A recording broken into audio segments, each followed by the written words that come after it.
Nawati. Nah, Raja Nawati ini aku follow di FB. Yeah. Akhirnya tahun lalu ikut menulis buku pertama, Self Healing and Spiritual Journey. Dan teman-teman mau nggak, Raja Nawati ini salah satu menti yang paling cepat nulisnya dan paling cepat revisinya. Itu loh yang buat keren, semangatnya gitu. Dan yang paling orang satu-satunya yang paling sering promonya. Jadi kayak nih gue udah mau nulis buku ini nih gitu. Udah semangat banget, jadi thank you banget. Dan yang kayak kemarin aja kita belum bikin buku aja, cerita kita udah di beberapa media online ya. Walaupun udah mohon maaf, udah ada satu buku di dia nama aku nggak ada. Aku nggak sempet baca yang satu-satu, senang aja yes gitu. Ternyata dia juga balik ada nanti juga ya dia.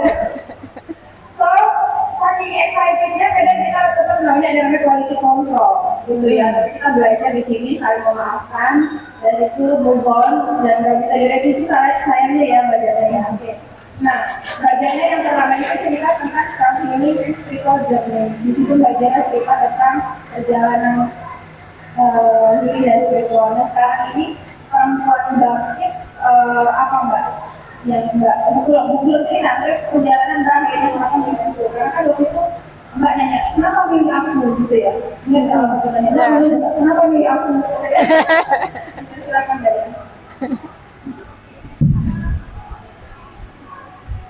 Ya, terima kasih Mbak Lid atas kesempatan hari ini. Ini tadi pertanyaan pertama deh ya, kenapa milih aku? Jadi jawaban Mbak Lid itu karena sesuai dengan tema, karena di FB saya sering posting tentang healing, kemudian terapi energi. Nah, itu sesuai dengan temanya, spiritual healing and spiritual journey. Nah, akhirnya saya minta waktu juga berpikir ya, sampai 1 atau 2 hari, akhirnya saya bilang iya. Gitu. Nah, setelah itu kan mulai proses yang pertama kali di Zoom itu mentoring ya, mentoring pertama, kemudian nah itu baru aku tahu bahwa menulis itu ada step-step, langkah pertama, kedua, terus boleh loncat-loncat nulisnya seperti itu. Nah itu jadi enak gitu nulisnya. Nah kemudian setelah buku itu selesai, ada tema yang kedua, perempuan bangkit. Nah itu juga nyoba lagi, bisa nggak sih yang pertama bisa, yang ini harusnya bisa juga gitu. Nah kemudian kan ada kebangkitan yang mirip dengan buku pertama. Nah tapi Mbak Lid bilang jangan diceritakan lagi, cuman mungkin 1 kalimat aja sebagai pengingat gitu. Nah saya juga di situ belum tahu ya mau nulis apa di perempuan bangkit, tetapi dalam perjalanan saya santai aja, udah nanti juga keluar sendiri idenya gitu kan. Nah kemudian karena paling pertama selesai nulis, terus setahun sampai lupa kan, sampai saya ngeprint gitu, apa sih yang saya tulis gitu. Jadi akhirnya ini bangkitnya itu mungkin agak berbeda dengan teman-teman gitu. Jadi saya bangkit dari alur pemikiran lama gitu, seperti karena pemikiran bisa expired, jadi perlu pemikiran dan pemahaman yang baru. Karena keadaan berubah, kita harus fleksibel. Nah, pemikiran kita juga harus fleksibel, nggak kaku keras kepala seperti apa yang kita lakukan dulu gitu. Nah, kemudian ada bangkit lagi. Ya udah. Oke, kenapa nulis yang ini? Ingin melanjutkan buku pertama, karena ada beberapa hal yang masih ingin saya sampaikan. Karena saya tipe orang kan kalau lagi ngobrol langsung dengan orang lain itu, kalau si orang yang saya ajak ngobrol biasanya dianya yang lebih banyak ngobrol, saya yang mendengarkan. Jadi apa yang saya punya itu nggak keluar, apa yang saya pikirkan nggak keluar. Nah, dengan menulis ini karena tidak ada yang menyanggah, keluar semua. Gitu. Itu sih harapannya. Jadi apa ya nggak ada lawan jadinya. Jadi tidak ada orang yang menyela atau menyanggah saya. Jadi saya bisa menuangkan segala pemikiran yang ada di kepala dengan sebebas-bebasnya. Itu sih Mbak. Makasih banyak.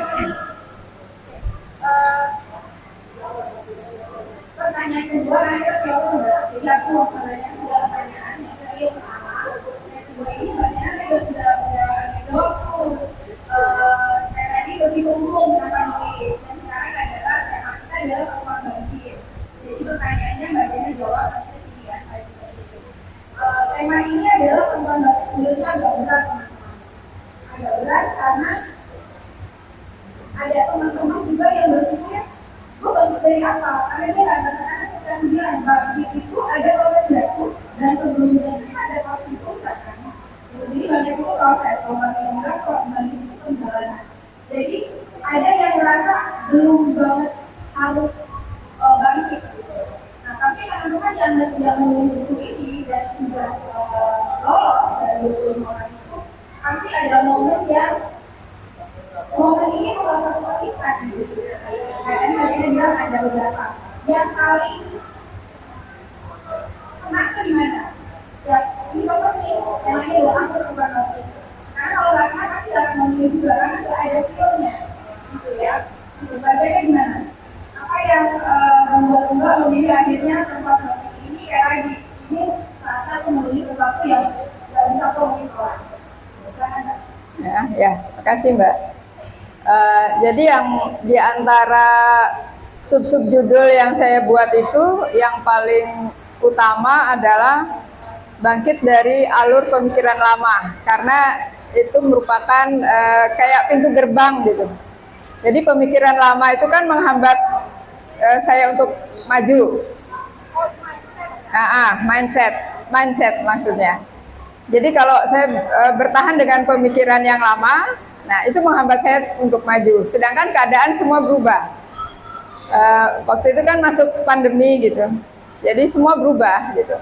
Jadi saya harus menyesuaikan diri dengan keadaan tersebut. Nah mindset atau pemikiran itu juga mesti baru gitu. Semuanya baru. Nah proses untuk menjadi baru itu kan nggak mudah gitu. Karena kita sudah terbiasa dengan pemikiran yang lama. Nah, karena pemikiran itu seperti air yang mengalir di got, dia kan ikuti gotnya aja, kemana bentuk gotnya gitu. Nah, sekarang kita mau berubah nih, nggak mau ngikuti got gitu loh, kita mau berubah. Nah, itu saya dibantu oleh latihan kontemplasi untuk bisa dengan cepat berubah, supaya bisa fleksibel mengikuti keadaan yang terjadi. Nah, itu sih Mbak. Makasih banyak. Oke, yang sekarang sama pertanyaannya ke Mbak Nia, kenapa memilih tema ini tentang bangkit dan proses bangkitnya apa yang mau bangkit? Apa yang mau diusahakan kenapa harus bangkit? Silakan Mbak. Ini udah banyak lalu ini juga begini kan Mas. Yang saya dan mungkin yang saya ambil adalah semangat baru karena yang apalagi sekolah pandemi itu kita terpuruk ya secara ekonomi itu secara psikis ya, secara mentalnya kita juga terpuruk pada saat ini. Jadi banyak mungkin orang-orang yang belum bertahan mungkin dari segi fisik atau dari segi mental. Nah, mungkin saya mengambil bahwa mungkin banyak dari situ ya, mencoba yang tadinya biasanya kita mungkin bekerja enak, penghasilan setiap bulan, dan cukup ya. Nah, kemudian dihadapkan pada sesuatu yang membuat kita tidak punya pilihan lain. Seperti kita seperti tekanan, kita mesti keluar dari situ. Gimana caranya? Dan memang mungkin kalau nggak ada mungkin kontemplasi. Jadi setiap orang punya masa